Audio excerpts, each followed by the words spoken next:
طيب بسم الله الحمد لله رب العالمين وصلاة ربي وسلامه ورحمته وبركاته على ذاك النبي الكريم نبينا محمد وعلى آله وصحبه أجمعين.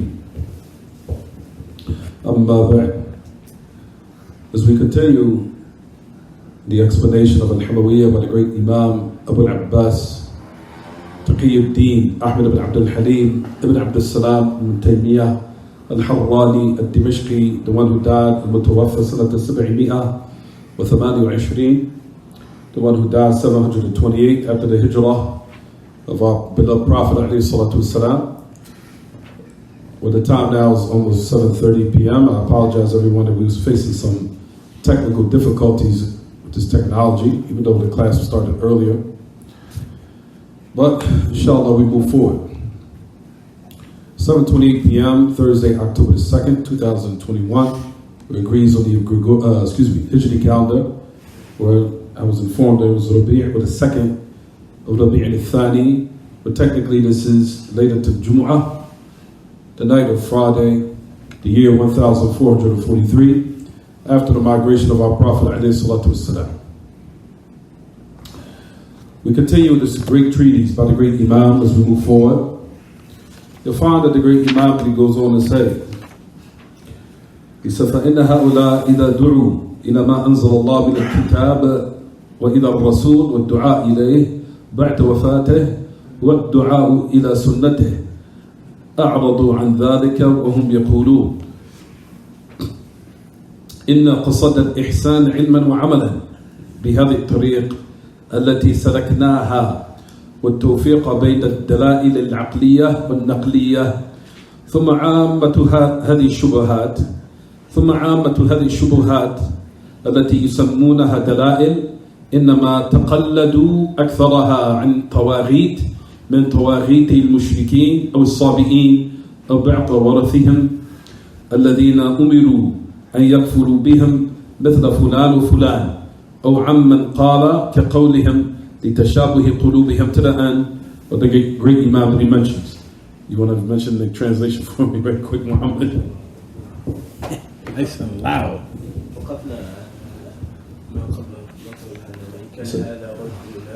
فإن هؤلاء if they call to what Allah have revealed from the book.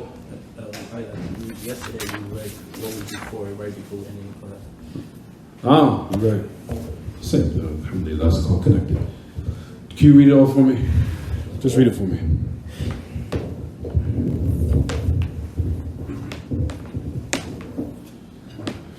We're going to read a lot today. Tafadhal, bismillah.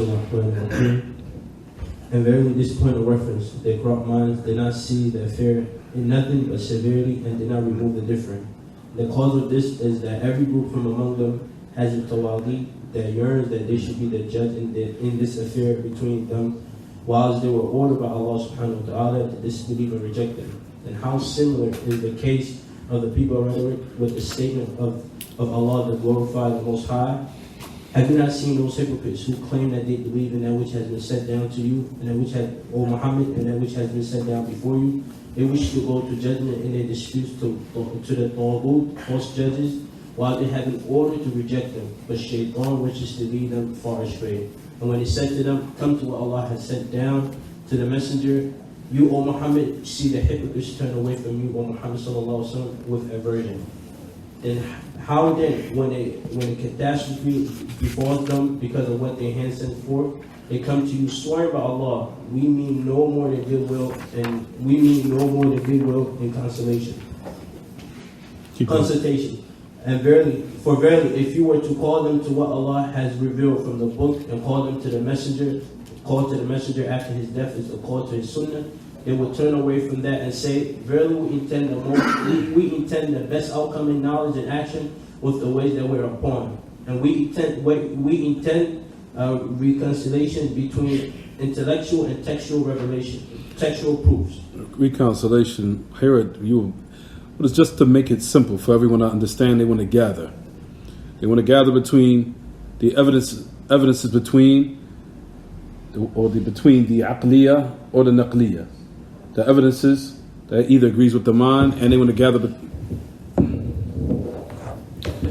if you read what it says, وَالتَّوْفِيقْ بَيْنَ الدَّلَائِلِ الْعَقْلِيَّةِ وَالنَّقْلِيَّةِ, that they want to gather between the intellectual evidences and the evidences of revelation. They want to gather between iman and disbelief. So that's basically what he's mentioned. Tafadhal.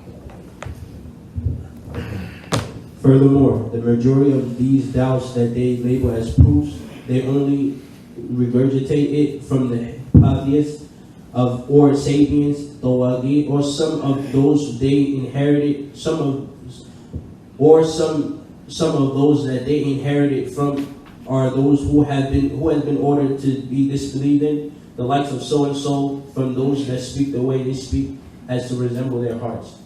Allah subhanahu wa ta'ala says, by your Lord, they have no faith until they make you, O Muhammad sallallahu alaihi wasallam, judging all disputes between them, and find themselves no resistance against your decision, except them fully with full submission. Allah subhanahu wa ta'ala says, mankind was one community, one religion, and Allah sent prophets with glad tidings and warning, and with them the scripture and truth to judge between the people concerning that which they differed.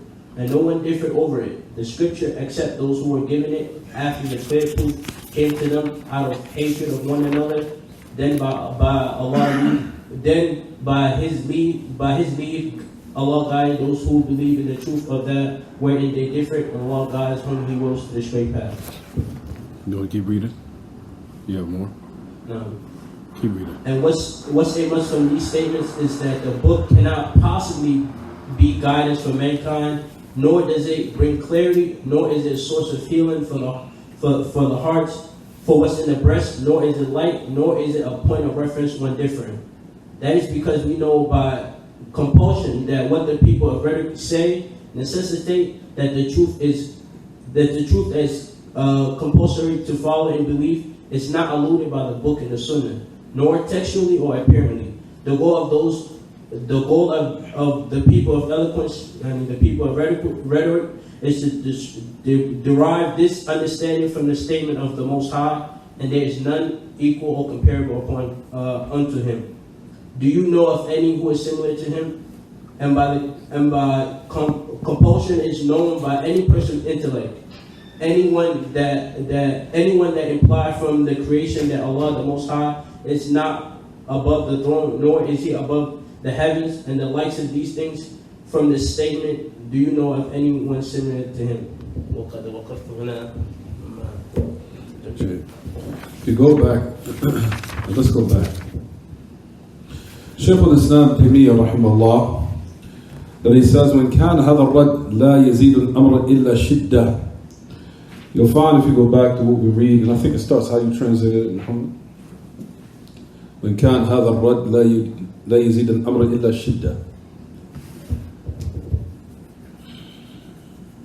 You just read it. No. And very this point of reference that corrupt minds did not increase their fear in nothing but severity and did not remove the difference. No. So you'll find that Shaykh al-Islam that he said that how did you start it off? And verily this point of reference. Verily this point of reference. If you look at it, that's where we are. Verily this point of reference. But you'll find that it says, what is Shaykh al-Islam Taymiyyah, what is he speaking about here? You'll find that this book, he took the initiative to refute the people falsehood in regards to those who give preference to their intellects over the revelation. So you find that Shaykh al-Islam that he does bring repetition in these statements to put emphasis. Because you'll find that Shaykh al-Islam, when he rebutted this falsehood, he started at it from the aspects of their fundamentals, meaning their corrupt fundamentals. The corrupt fundamentals, what they built their religion upon, or the religion upon generally, is based upon what agrees with the intellect. So what agrees with the intellect, Shaykh al-Islam is saying here, if you read it, he said that this affair, this type of return, meaning them returning their affairs back to what agrees with the mind, did not increase them except in shiddah. It did not increase them except in what? Severity. Meaning, returning their affairs back to other than what Allah has sent down, and what was revealed to the Messenger of Allah, the authentic Sunnah, them giving precedence to what agrees with the intellect, made them in a manner that is far away from Allah and far away from being from the awliya of Allah, because they embraced as a source of guidance something that's in total opposition to what Allah and His Messenger revealed. So you'll find that Shaykh al-Islam was very intelligent. He said this affair did not increase them except in shiddah. It did not increase them except in more severity. And what also came as a result of embracing these concepts and these ideas that are in opposition to the revelation, وَلَا يَرْتَفِعُ الْخِلَافُ فِيهِ وَلَا يَرْتَفِعُ الْخِلَافُ بِهِ. He said not only did it increase them in severity, it also did not remove the differing between them. Like we mentioned and said, the affairs pertaining to the people of Al-Kalam, they never had any solidarity between them. It was always a state of confusion. And you'll find amongst themselves great ikhtilaf, great differing where they would never come to any resolution. And that would confirm what we mentioned about the poet. We talked about Shahrastani where he said this poetry, وَلَمْ نَسْتَفِدْ مِنْ بَحْثِنَا طُولَ عُمْرِنَا سِوَا أَنْ جَمَعْنَا فِيهِ قِيلَ وَقَالُ. He said about busying ourselves with rhetoric or busying ourselves with logic or Greek philosophy. He said, وَلَمْ نَسْتَفِدْ مِنْ بَحْثِنَا طُولَ عُمْرِنَا. We did not benefit from our research, the whole لَمْ نَسْتَفِدْ مِنْ بَحْثِنَا طُولَ عُمْرِنَا. Meaning, throughout our ages that we spent in all this different research of argumentation amongst people who busied themselves with logic and philosophy, he said, we did not gather anything except he said, or she said, or he said, and he said, and he said. If you go back to the poetry, he even mentioned before that, he said, if you go back to it in the beginning, the actual part of it,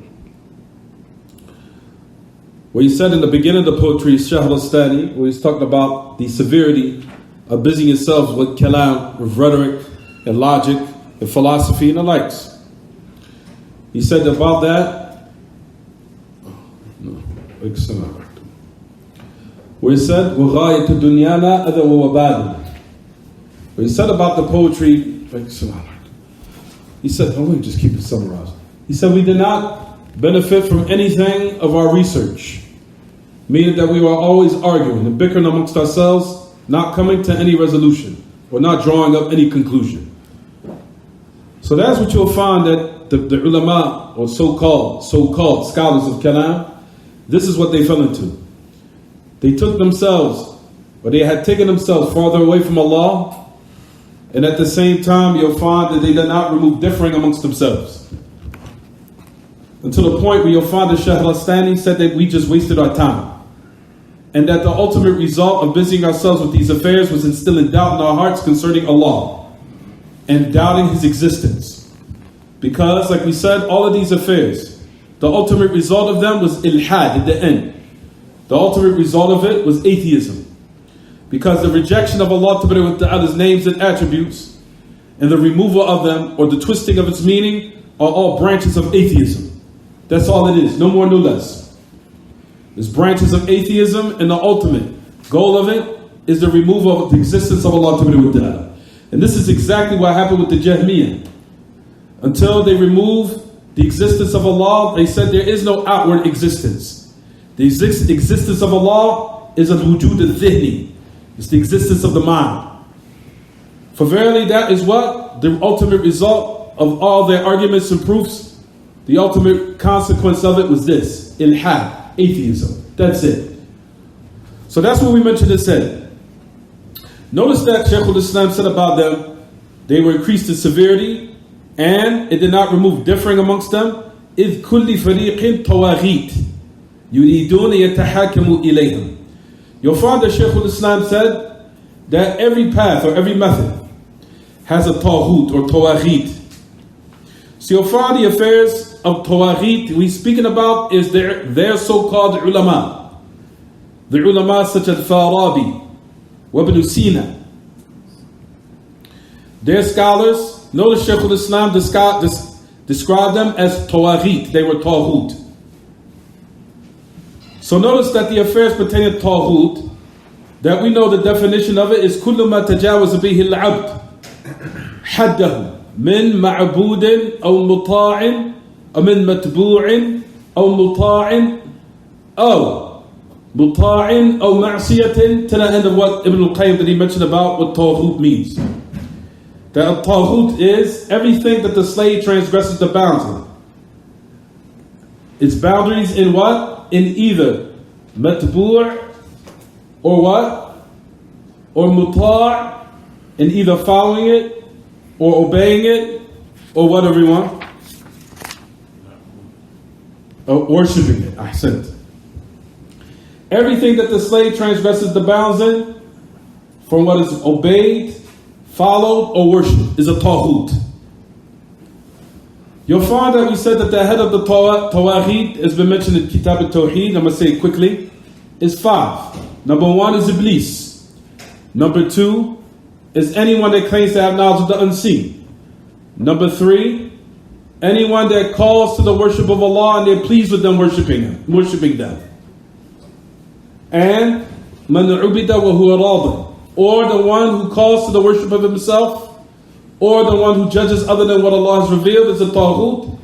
Shaykh al-Islam brings another one, because tawaghit are plentiful. They're not just restricted to these 5.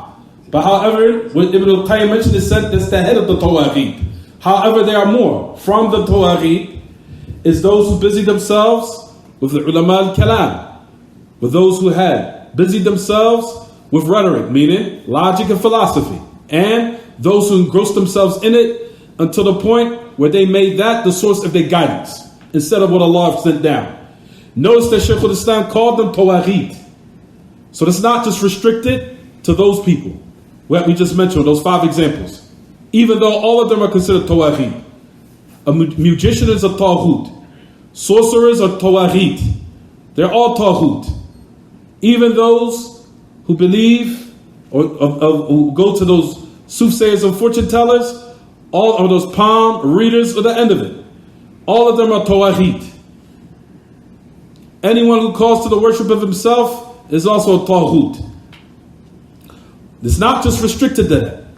In addition to it, is those who call to some other guidance as a source or foundation for the people to be guided by, other than what Allah has revealed, and making that the foundation, such as what the people of philosophy did.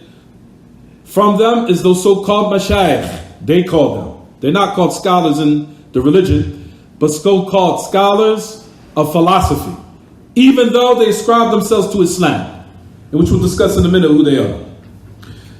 You'll find that the majority of the Muslims these days follow these individuals, not based upon insight or knowledge.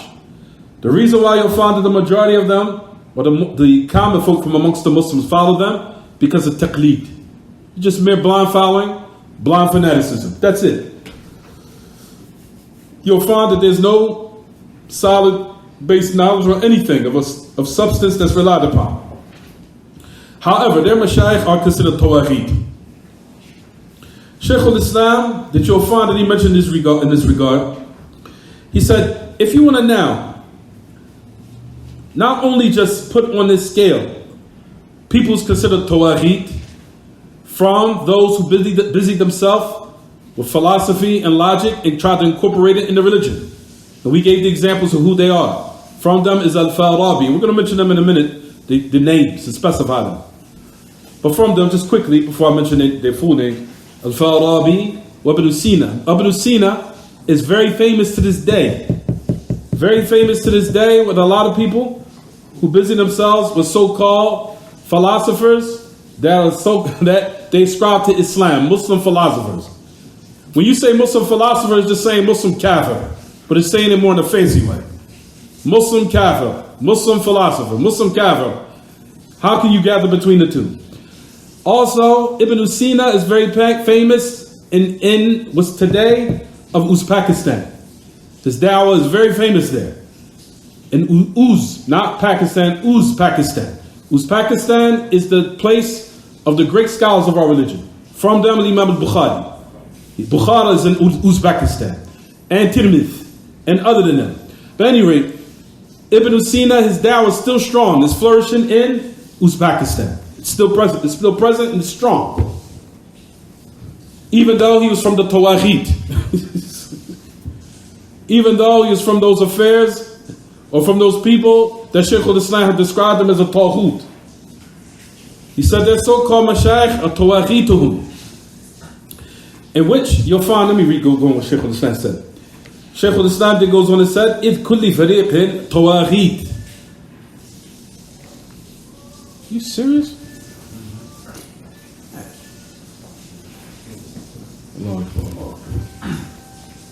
See, he's at the end of the event. I didn't even hear the first part. You heard the first part?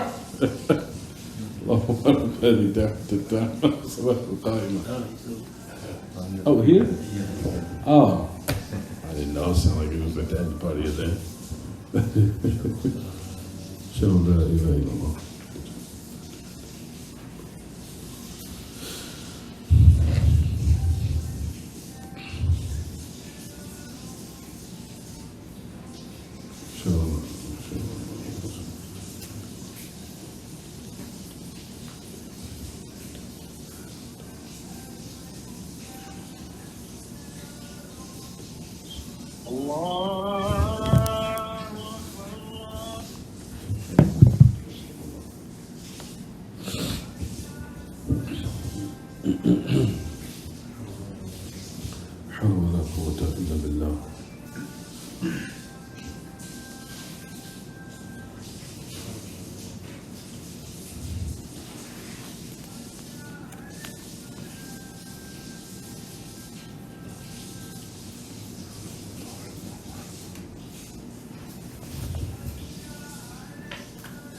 Allah Akbar, Allah Akbar.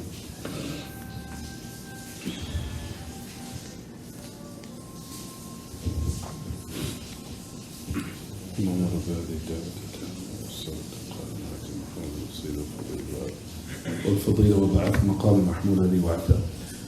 طيب. Notice it says in that ayah, Allah Ta'ala, excuse me, Shaykh al-Islam, before he mentioned the ayah, he said, these people, hence for every party, because we know that the philosophers, they were broken down into different sects. They were in different sects, different ideas. He said, for verily for each party, they were tawaghit. Tawaghit here means mashayikhuhum. They're so-called scholars. That's what tawaghit means here. So no, Shaykh al-Islam called them tawaghit, taghut. Based upon what Shaykh al-Islam is mentioning here, that necessitates that is binding upon a Muslim to disbelieve in it. And that is a condition in faith, meaning for the validity of it. For your faith to be valid, one has to disbelieve in the taghut. Shaykh al-Islam Taymiyyah described them as being tawaghit. Then he goes on to say, why? يُرِيدُونَ يَتَحَاكَمُوا إِلَيْهَا. They want to take their affairs back to them, meaning those so-called scholars of rhetoric, philosophy, and logic who've been affected by those matters. They want to return their affairs back to them, meaning that they are the judges in so-called affairs connected with the religion and worship of Allah. They return it back to their tawaghit, meaning their so-called scholars. No, Shaykh al-Islam goes on to say, if you look at it, وَقَدْ أُمِرُوا أَن يَكْفُرُوا بِهِمْ. Indeed, they were commanded to disbelieve in them. To disbelieve in them. وَمَا أَشْبَهَ حَالَ هَؤُلَاءِ الْمُتَكَلِّفِينَ بِقَوْلِهِ تَبَارَكَ وَتَعَالَى.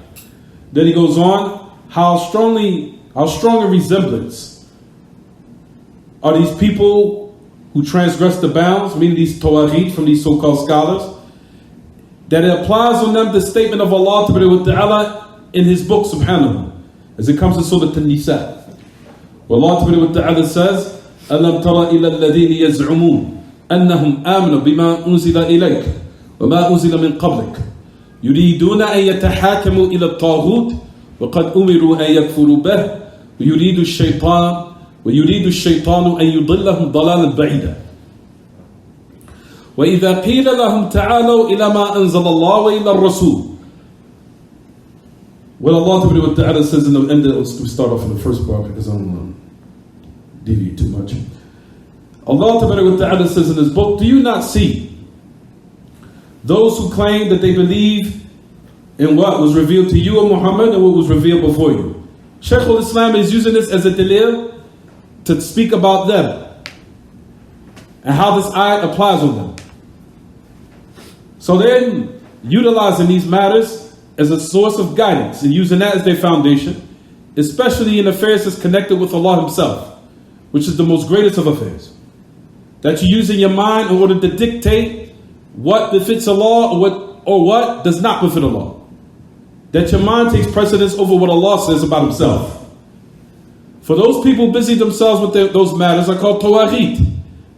And what Allah subhanahu wa ta'ala mentioned in His book applies on them, which is, if you look in the ayah, do you not see those who claim that they believe in what was revealed to you, and they believe in what was revealed before you? We're going to put this on the scale in a minute. They want to now take their affairs back to the Taghut to judge them. And indeed, they've been commanded to disbelieve in it. And Shaitan was to lead them or mislead them afar astray. And if it's said to them, come to what Allah has sent down and what He's revealed to His messenger, you'll see that the hypocrites, that they take you away from that, or yasudduna ank, meaning that they take the people away from you, which we'll talk about and discuss in a minute right now, inshallah. Fine. So now supply what Shaykh al-Islam is saying to a lot of different groups from the Muslims who fall into this. Because you'll find that the ayah, even though it was revealed to some of the hypocrites, or the hypocrites during the time of the Message of Allah, even contextually it was talking about them. However, it was applicable to even some of the Muslims of the day.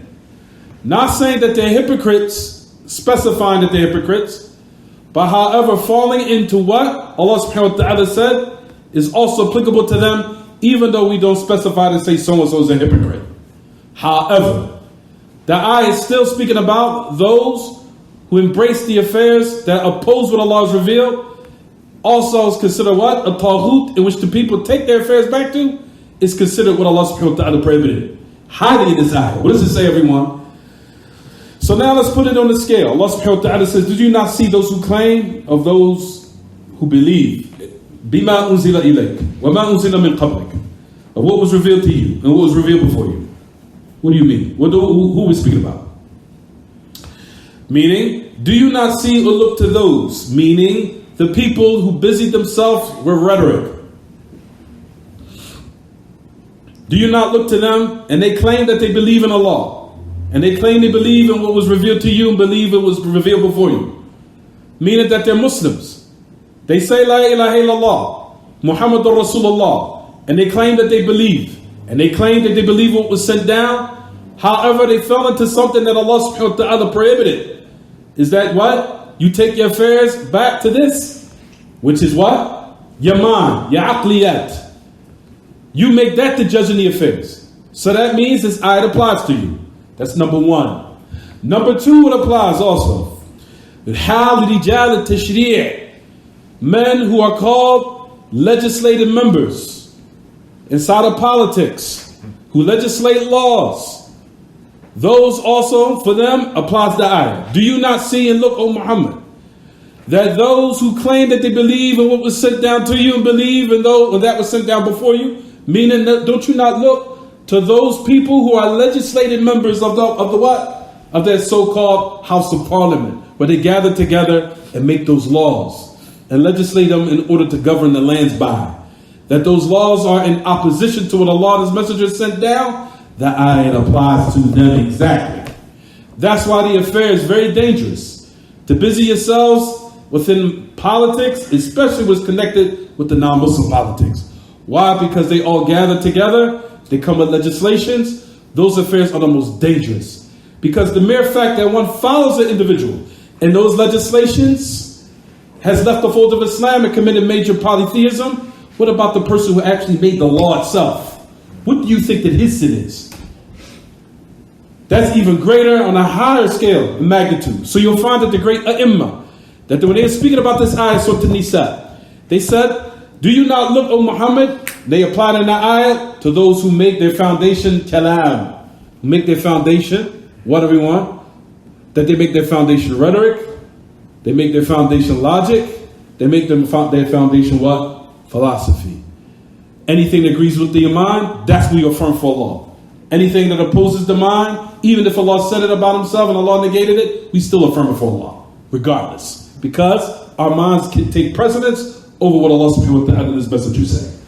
Based upon that, they're considered tawhut and they've been commanded to disbelieve in it. And they're so-called mashayikh, they're so-called scholars.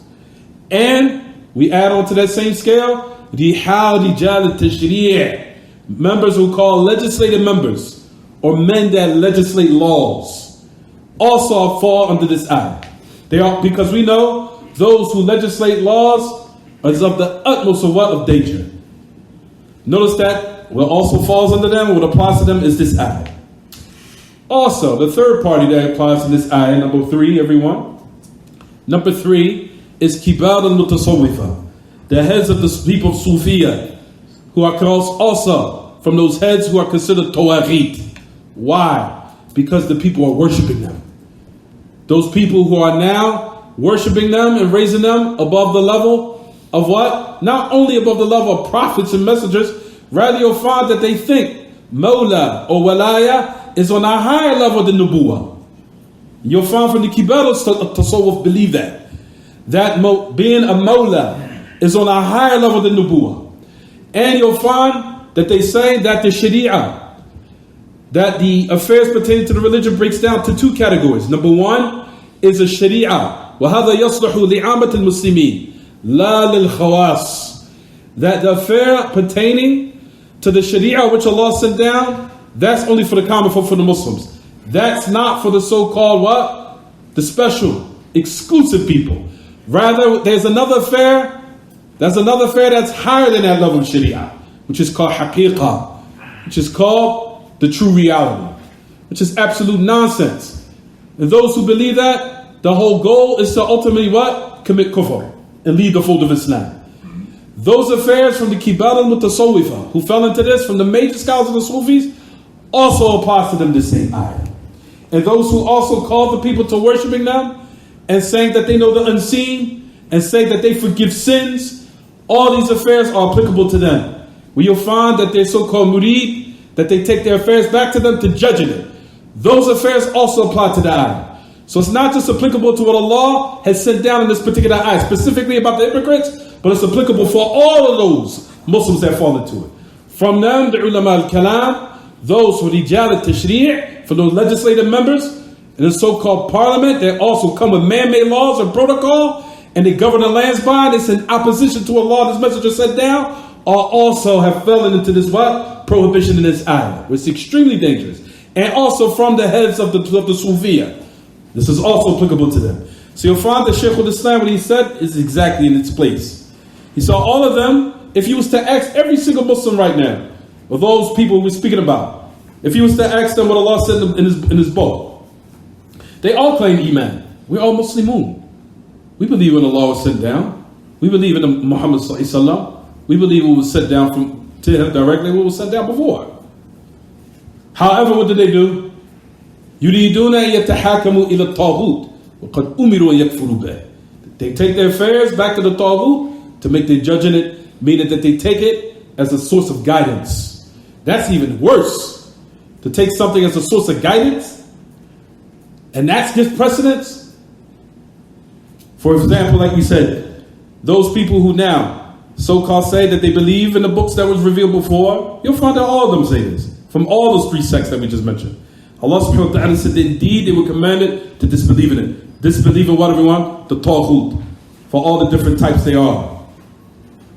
Notice Allah subhanahu wa ta'ala says in Surah An-Nisa, if you look in the ayah, what does it say, everyone? وَإِذَا قِيلَ لَهُمْ تَعَالَوْا إِلَى مَا أَنزَلَ اللَّهِ رَأَيْتَ الْمُنَافِقِينَ وَإِذَا قِيلَ لَهُمْ تَعَالَوْا إِلَى مَا أَنزَلَ اللَّهِ وَإِلَى الرَّسُولِ رَأَيْتَ الْمُنَافِقِينَ يَصُدُّونَ عَنْكَ صُدُودًا. He says, and if it's said to them, come, leave off those tawaghit, leave off rhetoric, leave off logic, leave off coming up with these man-made laws because you think that the laws what Allah sent down is not befitting for modern day society because those are too violent, that's savagery. Rather, what man comes is a little bit more flexible, suitable for modern day civilization and society. So if it said to them, abandon that and come to what Allah sent down and what the messenger sent down. What did it say in the ayah? You see the hypocrites. We know that the affairs pertaining to the Messenger of Allah during his life was returning the affairs back to him during his life. After his life, after when he passed, alayhi salatu wasalam, that is what? Back to his sunnah. They don't take it back to the sunnah. We'll take it back to the tawaghid.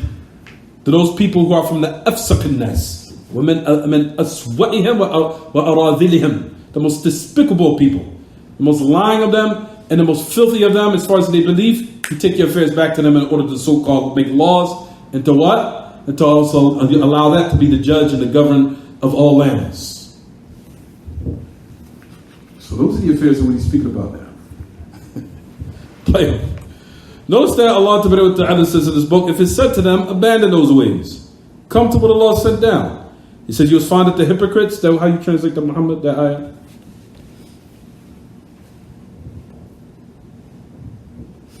You come to what Allah has sent down and to the messenger. You, O Muhammad sallallahu alaihi wasallam, will see the hypocrites turn away from you, O Muhammad, with aversion. You'll find that the hypocrites turn away from you in aversion.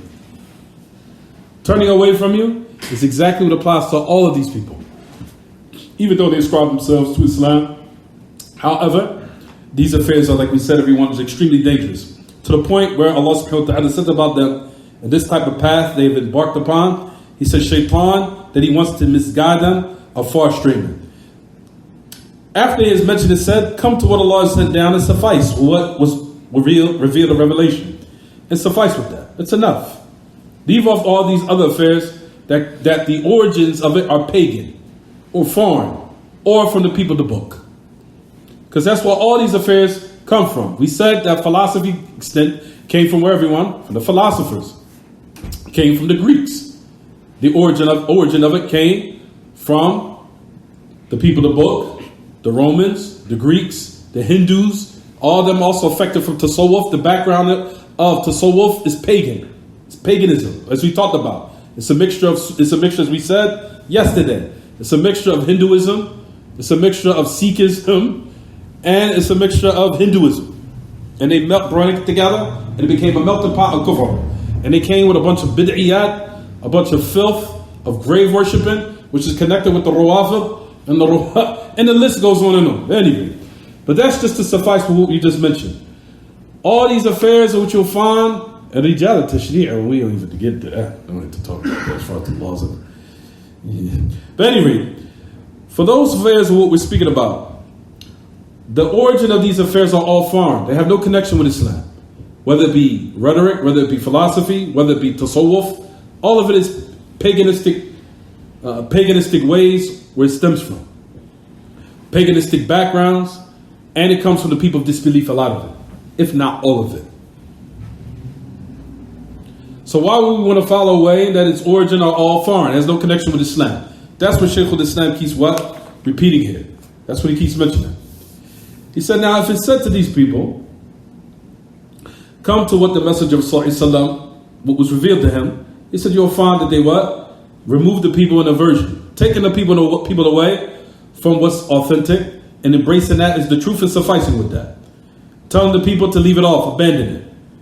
And similar to that is the people of Tashri' al-Qanuniyin, the people that come with man-made laws and legislations. Similar to that. If you say, listen, abandon what man came with of a so-called protocol or so-called consequence as a result of a crime, changing that and putting in its place another affair.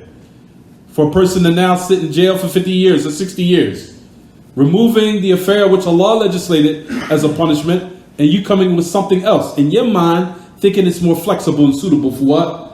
Modern day society. Those affairs, like we said, everyone, those matters are extremely dangerous, and those who call to this way, no doubt, is considered a type of nifaq. It's a type of hypocrisy, even though one openly is what? Claiming faith. It's extremely dangerous. And similar to that, as we said, mentions the Sufiya for those who say, no. We suffice with the Sharia. No, suffice with the Sharia, that's enough. No. We need another category of the religion. It's called haqiqah, the true reality. That's another affair that we established. But that's not what Allah and His Messenger mentioned. Yeah, I know that, but you have to realize what? You have to realize that, we have a lot of followers and power. And, we have to be at the forefront, running the people's affairs. And the money is coming in in abundantly, with a lot of wealth. You'll find that the heads of those who believe these type of affairs, this is their excuse. Even though they know in their minds they're misguiding the people. The majority of the Tasawwuf know what they're upon of misguidance. They know. But however, the status they're given, so-called amongst the people, the money that they're also taking abundantly from the people and eating it in falsehood, all those affairs you'll find that they're doing it in the name of trying to preserve all these affairs that are worldly.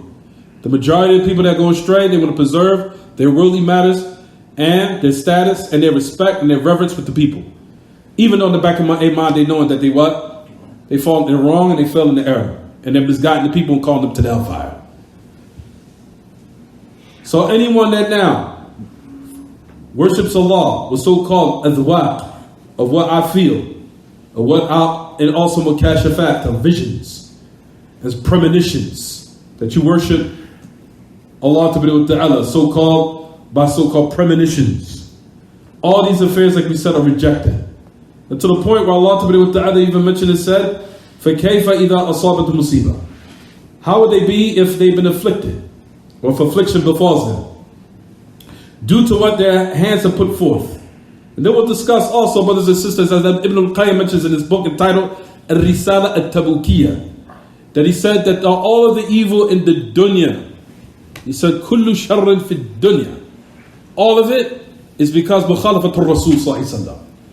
He said that all of the evil in the dunya, of what is afflicted with the people, and what they feel of remorse and sadness and grief and depression, is because in opposition of going against the Messenger of Allah sallallahu alaihi wasallam. He said all of it is in mukhalafatul Rasul. Going against what the Messenger of Allah sallallahu alaihi wasallam is what caused the destruction of the what? Societies of the whole dunya. All of the evil. In opposition what the Messenger of Allah sallallahu alaihi wasallam commanded, the people disobeying him, all these affairs take place. All the different afflictions that you see the people tested by. So that is what they want to mention. So notice what it says in the ayat. Notice if you go back in the ayat, what does it say? All of these people want to gather between what, everyone? In aradna illa ihsana wa tawfiqa. We did not intend except what? What is perfection, and also gathering between what is wrong and right. We want to make tawfiq. The people of ulama al-kalam, we want to bring what? We want to gather between, and make as an origin, gather between what Allah and His Messenger say, but at the same time we want to gather between aqliyat also. Falls into that. But how, if you was to ask them, you did not gather between them because you made what agrees with your aql, the origin. And that's what take precedence over what Allah and His Messenger said. So that's not gathering between the two. You made that over what Allah and His Messenger said. So, what is applied to the ayah, exactly what Shaykh al-Islam is saying, applies here. And if you said to the people who are also legislative members in politics, they say, yeah, we believe in what Allah and His Messenger said. Okay, so, just as Allah set down affairs to suffice you in politics, because there's a whole chapter on it. In all the books, Allah subhanahu wa ta'ala not only even set down affairs with Aqidah, even affairs of politics or religion is complete. Allah subhanahu wa ta'ala has revealed authentic proofs to how a land is supposed to be governed. Accurately, precisely, in detail. If you was to tell them that, suffice what Allah's Messenger say. No. We want to gather between what? What Allah and His Messenger say, and what's flexible, what mankind says is okay. So you see how the ayah is applicable for what? All these people. Same thing with the tasawwuf. Suffice with the sharia. No. We want to gather between haqiqah and sharia. Not only do you tell them you're not gathered between both of them, you're not. Because you think haqiqah is higher than sharia. You think the haqiqah is on a higher level than sharia. Because you said the sharia is only for the common folk. The haqiqah is for the higher level people. So in actuality, what are they doing? Exactly what Allah subhanahu wa ta'ala said about the munafiqeen is exactly what applies on a lot of the Muslims today. Today. Is it clear? Right. Next page. So let's read more. فإن هؤلاء إذا دعوا إلى ما أنزل الله من الكتاب وإلى الرسول والدعاء إليه بعد وفاته هو الدعاء إلى سنته. Let's go with Shaykh al-Islam goes on to say. He said, for verily if they're called to what Allah has revealed from His book and to the messenger and calling to him after his death, meaning sunnah, they turn away from it. And they say, إِنَّا قَصَدْنَا الْإِحْسَانَ عِلْمًا وَعَمَلًا. So Shaykh al-Islam is just saying what we said here. He said, you'll find exactly what was the excuses of the hypocrites during that time. It's the same thing where you'll find that a lot of Muslims from the deviant sects making these days. He said, you'll find that they say, verily we intended perfection as far as in knowledge and actions by this method in which we embarked upon. And we wanted to gather between ad-dala'il al-aqliya wa al-naqliya. We wanted to gather between the intellectual evidences and the evidences in the revelation. We wanted to gather between both. ثم عامة هذه الشبهات, verily the majority of the general of these ambiguities or these doubtful matters, he said, notice that they call it dala'il. They call it so-called dala'il. Affairs of what? Evidences that they rely upon. He says, إنما تقلدوا أكثرها عن تواغيد. Majority of the common folk from the Muslims who are misled, he said majority of them just blind follow them from these so-called tawaghid. These people who are tawaghut. Who are the tawaghid? He said tawaghid al-mushrikeen. From the polytheists and the sabi'een. From the so-called people who were tawaghid al-mushrikeen, we already just mentioned that. Either from the mushriki al-arab, laysa lahum bah fi hadha al-bab. However, we're talking about affairs was what? Pertaining to the tawaghid, to the polytheists, from who everyone? From the philosophers and the people of philosophy. However, Shaykh al-Islam said about the sabi'een. The sabi'een were of different sects.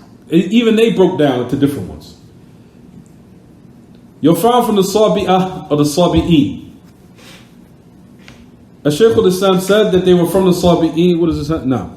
That the common folk from the Muslims who are misled, or the misled Muslims who follow the tawaghid of those who are polytheists, and the sabi'een, and some of those who inherited from them. Who are the sabi'een? There are from the sabi'een who do believe in Allah and the last day. However, there are sabi'een who are philosophers. That's who Shaykh al-Islam is speaking about here.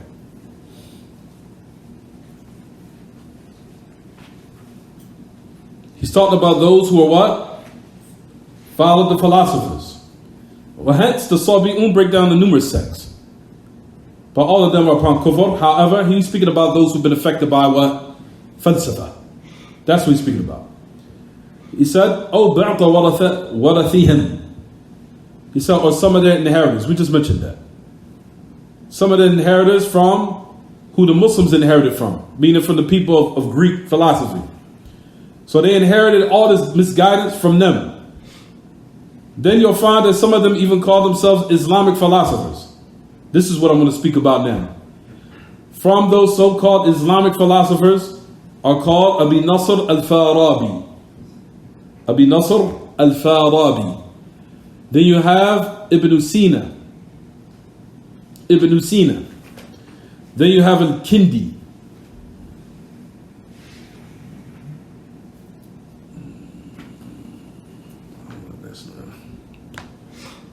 Abu Nasr al-Farabi wa Ibn Sina. Ibn Sina, as I mentioned everyone, he's still famous in Uzbekistan. Well, Kindi.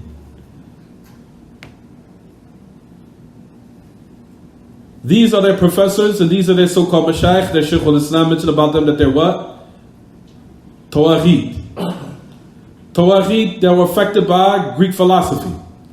even though they call themselves Islamic philosophers, they're the same as regards to, they're the same in regards to the ideologies, but they're different as far as in what they ascribe themselves to. Even though you call yourself Islamic philosopher, it's just like saying I'm a Muslim and I'm a Kafir at the same time, which is like night and day. I'm a Muslim and a Kafir at the same time. I'm a falsafi Islami, mutafalsif or falasuf Islami. You'll find that to this day, from those who use this type of speech, is Hamzah Yusuf. And he says this. He said, Islamic philosophers. From the Islamic philosophers is such and such and such and such. It's unacceptable.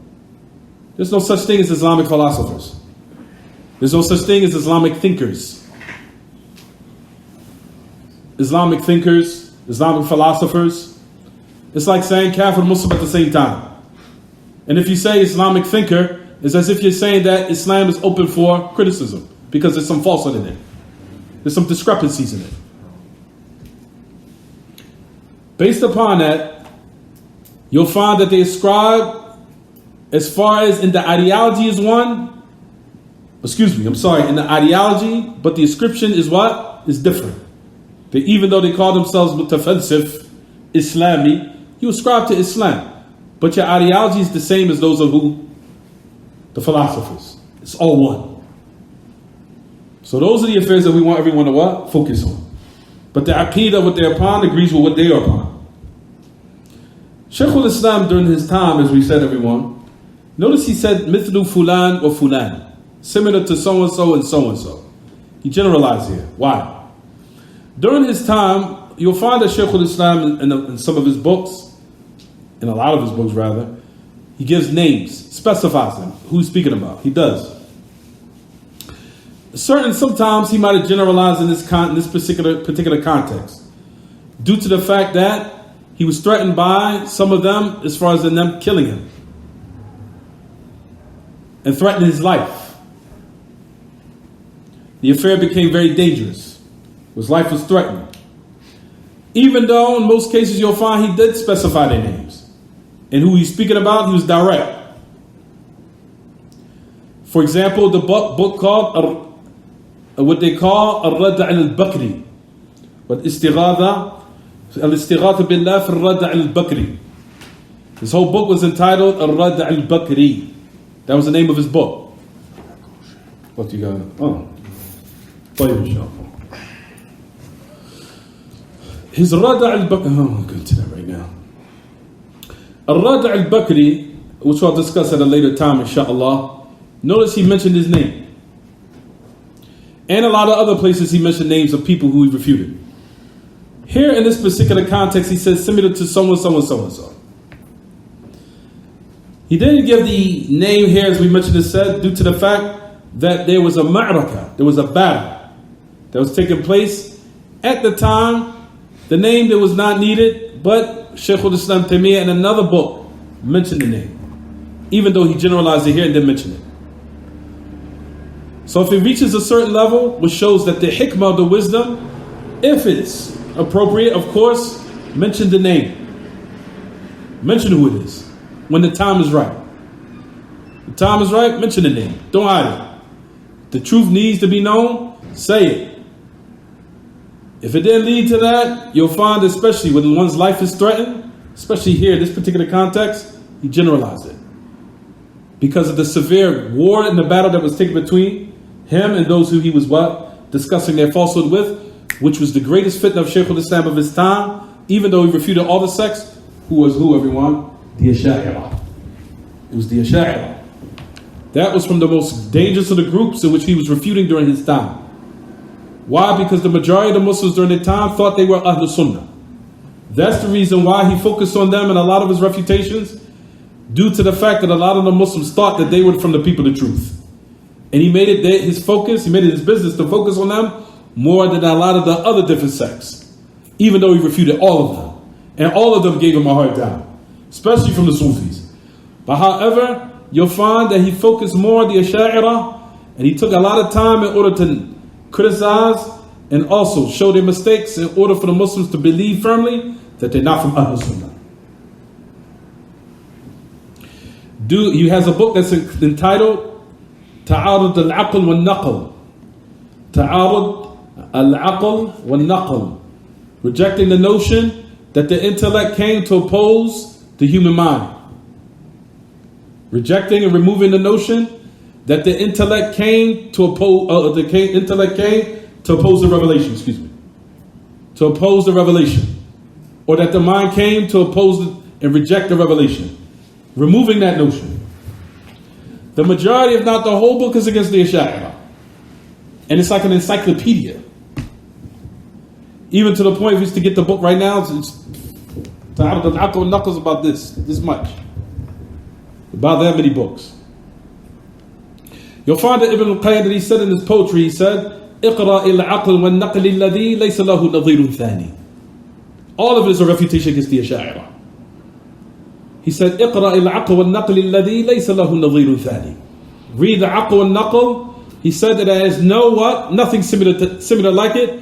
Where Shaykh al-Islam, he refuted the whole book was against the Ash'ari. But however, he's speaking about here, and generally in Hamawiyyah, generalized in this particular context, even though in other places he mentioned their names. We'll stop here, inshallah.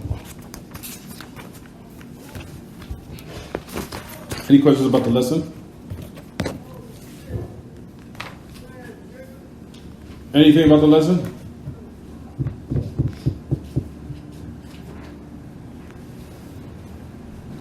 It's Philadelphia for you, right? It never ends, right? طيب, we'll stop here. وصلى الله وسلم وبارك على نبينا محمد وعلى آله وصحبه. سبحانك اللهم وبحمدك أشهد أن لا إله إلا أنت أستغفرك وأتوب إليك.